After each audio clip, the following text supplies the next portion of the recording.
I was just having a conversation last week with a woman who said, it is so hard to make friends as an adult. Man, it was so much easier when we were kids. I know I felt that way too. Like when you're a kid, there's this whole group of potential friends built right into your grade. But I was reflecting back on that and I was realizing that's kind of an excuse because whoever is your age and is in your grade, that's a convenient way to make friends, but it's not always the best way to make friends. I have some girlfriends who are still my friends from way back in childhood, but we've had to work at it. Sometimes when we become friends with the people who are just right there convenient around us, we don't develop the best kind of friendships because it's too convenient. Think about the people that you may hang out with at work. There's a lot of situations I've heard of with work friendships where the only thing that the people involved really have in common is they like to get together and complain about how much they hate the boss.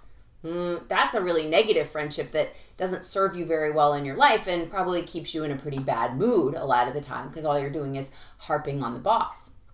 Or I've heard other girlfriends, I was just reading an article about women who are friends while their kids are in school together, but then as the kids grow up, the friendship doesn't really hang together.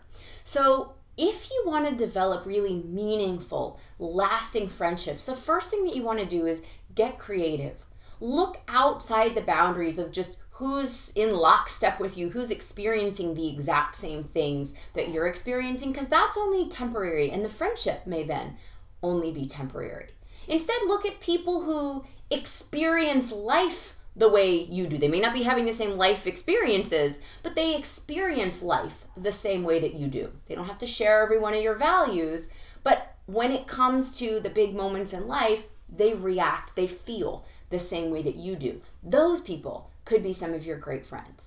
And then, once you've met those people, if you really want to solidify a strong friendship, be the first one to get vulnerable. We live in a time right now where everything is sugar-coated and glossy, Instagram perfect, where people are afraid of being judged for not being a perfect wife and a perfect mother. And we need to get vulnerable. Now, being vulnerable does not mean griping and throwing your husband or partner or kids under the bus and blaming it all on them. That's actually a fake kind of vulnerability where you're making somebody else the scapegoat. But get real about what scares you or what concerns do you have. If you do that, and then they'll open up too, and that's how you build a really strong group of friends who can talk about things that are important. So be willing to look outside who's right in front of you, and when you meet those people, be willing to get vulnerable with them. That's how you build a truly strong group of friends.